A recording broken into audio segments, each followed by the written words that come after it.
শুভ সকাল বন্ধুরা, welcome to my channel it's Shubha lifestyle. নতুন একটা দিন, নতুন একটা ব্লগে তোমাদের আমার চ্যানেলে অনেক অনেক ভালোবাসার স্বাগত। আজ আমার ষষ্ঠীর পরের দিন আমি বাড়ি চলে এসেছি। আর শুধুমাত্র আমার বড় আজকে কলের কাজ আছে বলে তাই আমি আরেকটু পরে ওই বাড়ি চলে যাব। আর দেখো আমি পা ছড়িয়ে সবজিপাতি কাটছি, তো তোমরা কেউ কিছু প্লিজ মনে করো না, কারণ তোমাদের আগের দিনই বললাম যে আমি পড়ে গিয়ে আমার হাঁটুতে ভীষণ যন্ত্রণা। আমি পা মেলতেও পারছি না, ভাঁজও করতে পারছি না, যন্ত্রণায় ফেটে যাচ্ছে। এমনকি কালকে রাতেবেলা আমি সারাটা রাত ঘুমাতে পারিনি পায়ে যন্ত্রণার জন্য, জানো তো। ওই জন্য কোনো রকম পাটা মেলে হালকার ওপর থেকে রান্নাবান্না করছি। আর আজকের ব্লগটা তুলনামূলক অনেকটাই ছোট হয়েছে। একটু শরীরটা খারাপের জন্য আমি কোনো ব্লগ শ্যুট করতে পারিনি।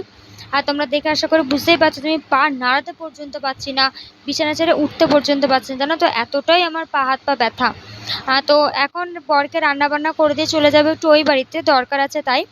তো ওইদিকে দেখো পা হাত পা ব্যথা, বিছানা থেকে নামতে পারছে না বলে আমার বর আজকে রান্নাটা যা যা রান্না ছিল সব আমার বর করে দিয়েছে।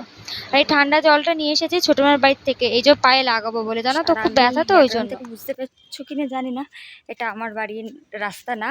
তো আমি এসেছিলাম, এ দেখো কালকের জামাটাই পরেছি, আর এটা না গলাটা অনেকটা নিচু।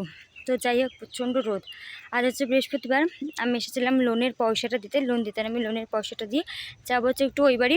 আমার একটু দরকার আছে, যদি আজকে আমার বর কাজে যাবে, টিফিন করে দিতে হবে, ওই জন্য টিফিনটা করে দিয়ে আমি এখন আবার বেরিয়ে যাচ্ছি। আবার রাতেবেলা আমার বর কাজ টাজ থেকে যাবে, গিয়ে ওখান থেকে আবার আমাকে নিয়ে চলে আসবে। তো লোনের টাকাটা দিয়ে আমি চলে এসেছি, যেহেতু আমাকে একটু ওই বাড়ি যেতে হবে। আর এই ব্যথা পা নিয়ে আমি খুঁড়িয়ে হাঁটতে এলাম লোন দিতে। অ্যাকচুয়ালি হাঁটতে না, শ্বশুর বাড়ির থেকে এতটা অবধি, মানে এই দুয়ারটা অবধি। তো টোটো নিয়ে এসেছিলাম, 15 টাকা নিল। এবার একটুখানি রোডটার ওপরে উঠবো, পালপাড়া যেখানে তোমার হাট বসে, ওইখানটাতে আমি লোন দিতে আসি। তো একটুখানি রোডের ওপর উঠবো, উঠে টোটো নেবো, নিয়ে দেখি রথতলা মোড় পর্যন্ত হয়তো নামাবে। তো যাই হোক, প্রচণ্ড গরম, প্রচণ্ড রোদের তাপ, তার উপর হচ্ছে কি আমার পায়ে ব্যথা। সকাল থেকে খুঁড়িয়ে হাঁটছি। আর চাল ধোয়া, তারপর হচ্ছে কি তোমার ডাল ঠাল সব কিছু আমার বর ধুয়ে দিয়েছে।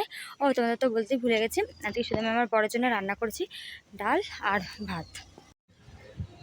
তো বললাম ডাল ভাত আর আলু ভাজা করেছি। তো আমাকে আমার বর বলেছিল বাড়ি থেকে বেরিয়ে ফোন করতে হবে, না ফোন করতে ভুলে গেছি। তো দেখি এখন ফোন করব। তো চলো আবার বাড়িতে গিয়ে দেখা হচ্ছে। তো লোন দিয়ে তো দেখলে আমি চলেই এলাম। তো বাড়িতে এসে সকালবেলা টিফিন খাচ্ছি মুড়ি আর আম। তোমরা তো সবাই জানো আমার একদম ফেভারিট খাবার গরমের হচ্ছে মুড়ি দিয়ে আম, মানে ভীষণ ভীষণ ভালো লাগে। যে মা মাখিয়ে দিচ্ছে প্রতিদিন, তো তোমরা দেখো আমি মাখিয়ে খাই। বাপের বাড়ি গেলে কিন্তু এই একটা আনন্দ, একদম মা মাখিয়ে দেয় আর আমি খাই। আর জামাই ষষ্ঠীতে গিয়ে দেখো কত বড় একটা বিপদ ঘটিয়ে ফেললাম আমি, না পড়ে গিয়ে পায়ে ব্যথা হয়ে গেল। অ্যাকচুয়ালি কী বলতো, আমি তো খুব রোগা, আমি পড়ে গেলে আমার হাড় ফাড় এইগুলোতেই লাগে। তো যাই হোক, স্নান টান করে দেখো চলে এসেছে এখন দুপুরবেলা খেতে। তোমাদের দেখাচ্ছে, দেখো সিঁদুর এমনভাবে পড়েছি যে আমার হাতে লেগে গেছে। তো আজকের তোমার লাঞ্চে ছিল হচ্ছে টক ডাল, এই যে তোমার পটল ভাজা আর তেলাপিয়া মাছ ভাজা আর তেলাপিয়া মাছের ঝোল। তো আমি তো জানো খুব একটা মাছ খেতে ভালোবাসি না, তাও মা আমার জন্য 2টো তেলাপিয়া মাছ রেখে দিয়েছে যে ডাল দিয়ে খাবো বলে। আমি কিন্তু সবকটা ভাত এই আমের আমের ডাল দিয়ে খেয়ে নিয়েছি। আর শরীরটা খারাপ থাকার কারণে হাঁটতে চলতে পারছি না, ওই জন্য আজকে কোনো ব্লগ শ্যুট করতে পারিনি। ছোটো ব্লগ একটু কষ্ট করে দেখে নিও তোমরা। তো দেখো এদিকে চলে এসেছি মুড়ি মাখা খেতে চা দিয়ে। আর ওই যে কালকের ফুটিটা এখনও রয়েছে, তোমরা তো সবাই জানো যে আমি একটুখানি রেখে খেতে ভালোবাসি, একেবারে খেতে একদমই ভালোবাসি না। তো এখানে হচ্ছে মুড়ি মাখার চা। আর আমার বর আর একটু পরেই ঢুকবে, মানে কলের কাছে গেছে, তো কলের কাছ থেকে আর একটু পরেই ঢুকবে। তো একেবারে আমরা ডিনার করে একেবারে আমরা বাড়ি চলে এসেছি, জানো তো।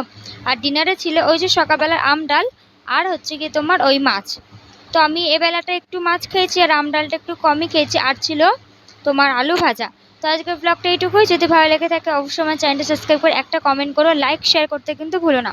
তো কাল ফিরবো নতুন একটা দিন, নতুন একটা ব্লগের সাথে। সবাই ভালো থেকো, সুস্থ থেকো। আর হ্যাঁ, আজকে বৃহস্পতিবার বলে কিন্তু রাধা গোপালকে আমি নিয়ে আসিনি, কারণ বৃহস্পতিবার দিন কোথাও রাধা গোপাল নিয়ে যেতে নেই। আর ওরা দেখো কিন্তু ছোট্ট বাচ্চার মতন সরেছে, এটা আমার বর। তো চলো আজকের মতন টাটা, সবাই ভালো থেকো।